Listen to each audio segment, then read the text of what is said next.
Telugu audio Bible సంఖ్యాకాండము 21వ అధ్యాయము. ఇశ్రాయేలీయులు అతారీయుల మార్గమున వచ్చుచున్నారని దక్షిణ దిక్కున నివసించున కనానీయుడైన అరాదు రాజు విని అతడు ఇశ్రాయేలీయులతో యుద్ధము చేసి వారిలో కొందరిని చెరపట్టగా ఇశ్రాయేలీయులు యెహోవాకు మ్రొక్కుకొని, నీవు మా చేతికి ఈ జనమును బొత్తిగా అప్పగించిన ఎడల మేము వారి పట్టణములను నీ పేరట నిర్మూలము చేసేదమనిరి. యెహోవా ఇశ్రాయేలీయుల మాట ఆలకించి ఆ కనానీయులను అప్పగింపగా ఇశ్రాయేలీయులు వారిని వారి పట్టణములను నిర్మూలము చేసిరి. అందువలన ఆ చోటికి హోర్మా అను పేరు పెట్టబడెను.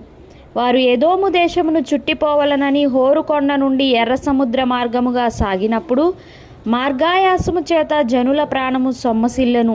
కాగా ప్రజలు దేవునికిని మోషేకును విరోధముగా మాటలాడి, ఈ అరణ్యంలో చచ్చుటకు ఐగుప్తులో నుండి మీరు మమ్మునెందుకు రప్పించితిరి? ఇక్కడ ఆహారము లేదు, నీళ్లు లేవు, చెవిసారము లేని ఈ అన్నము మాకు అసహ్యమైనదనిరి. అందుకు యెహోవా ప్రజలలోనికి తాపకరములైన సర్పములను పంపెను. అవి ప్రజలను కరువగా ఇశ్రాయేలీయులలో అనేకులు చనిపోయిరి. కాబట్టి ప్రజలు మోషే యొద్దకు వచ్చి, మేము యెహోవాకును నీకును విరోధముగా మాటలాడి పాపము చేసితిమి. యెహోవా మా మధ్య నుండి ఈ సర్పములను తొలగించునట్లు ఆయనను వేడుకొనుమనిరి. మోషే ప్రజల కొరకు ప్రార్థన చేయగా, యెహోవా, నీవు తాపకరమైన సర్పము వంటి ప్రతిమను చేయించి స్తంభము మీద పెట్టుము. అప్పుడు కరవబడిన ప్రతివాడును దాని వైపు చూచి బ్రతుకునని మోషేకు సెలవిచ్చెను. కాబట్టి మోషే ఇత్తడి సర్పం ఒకటి చేయించి స్తంభము మీద దానిని పెట్టెను. అప్పుడు సర్పపు కాటు తినిన ప్రతివాడు ఆ ఇత్తడి సర్పమును నిదానించి చూచినందున బ్రతికెను. తరువాత ఇశ్రాయేలీయులు సాగి ఓబోతులో దిగిరి. ఓబోతులో నుండి వారు సాగి సూర్యోదయ దిక్కున అనగా మోయాబు ఎదుట అరణ్యమందలి ఈయో అబారీము నొద్ద దిగిరి. అక్కడ నుండి వారు సాగి జెరెదు లోయలో దిగిరి. అక్కడ నుండి వారు సాగి అమోరీయుల పొలిమేరల నుండి వచ్చి ప్రవహించి అరణ్యమందు సంచరించు అర్నోను అద్దరిని దిగిరి. అర్నోను మోయాబీయులకును అమోరీయులకును మధ్య నుండు మోయాబు సరిహద్దు.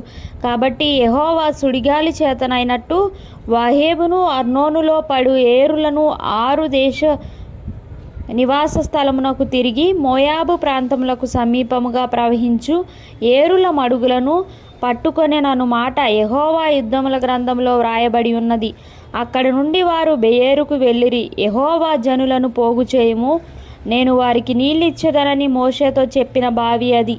అప్పుడు ఇశ్రాయేలీయులు ఈ పాట పాడిరి. బావి ఉబుకుము, దాని కీర్తించుడి, బావి ఏలికలు దాని త్రవ్విరి. తమ అధికార దండముల చేత కర్రల చేతను జనుల అధికారులు దాని త్రవ్విరి.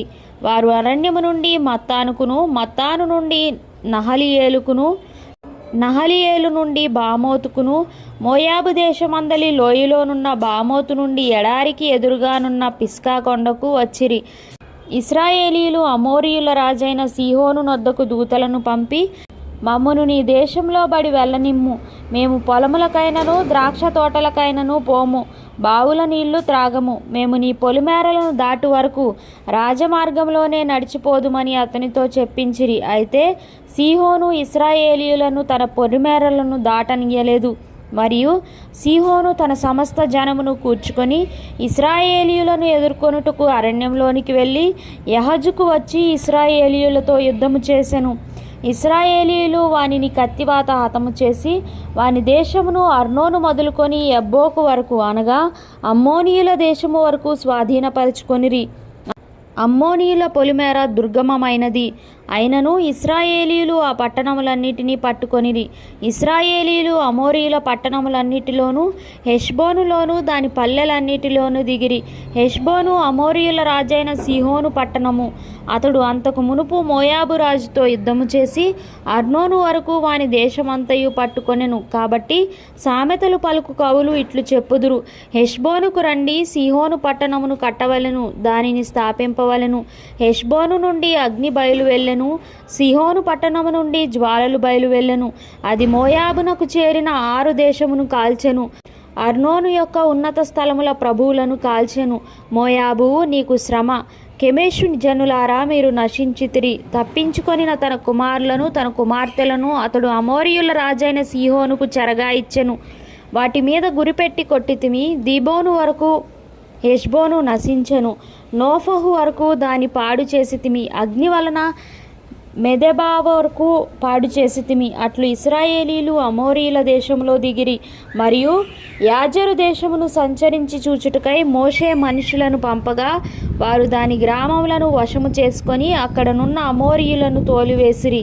వారు తిరిగి బాషాను మార్గముగా వెళ్ళినప్పుడు బాషాను రాజైన ఓగును అతని సమస్త జనమును ఎద్రేయిలో యుద్ధము చేయుటకు వారిని ఎదుర్కొన బయలుదేరగా యెహోవా మోషేతోనిట్లనెను, అతనికి భయపడకుము. నేను అతనిని అతని సమస్త జనమును అతని దేశమును నీ చేతికి అప్పగించి తిని, నీవు హెష్బోనులో నివసించిన అమోరీయుల రాజైన సీహోనుకు చేసినట్లు ఇతనికి నీ చేయుదువు. కాబట్టి వారు అతనిని అతని కుమారులను అతనికి ఒక్కడైనను శేషించకుండా అతని సమస్త జనమును హతము చేసి అతని దేశమును స్వాధీనపరచుకొనిరి.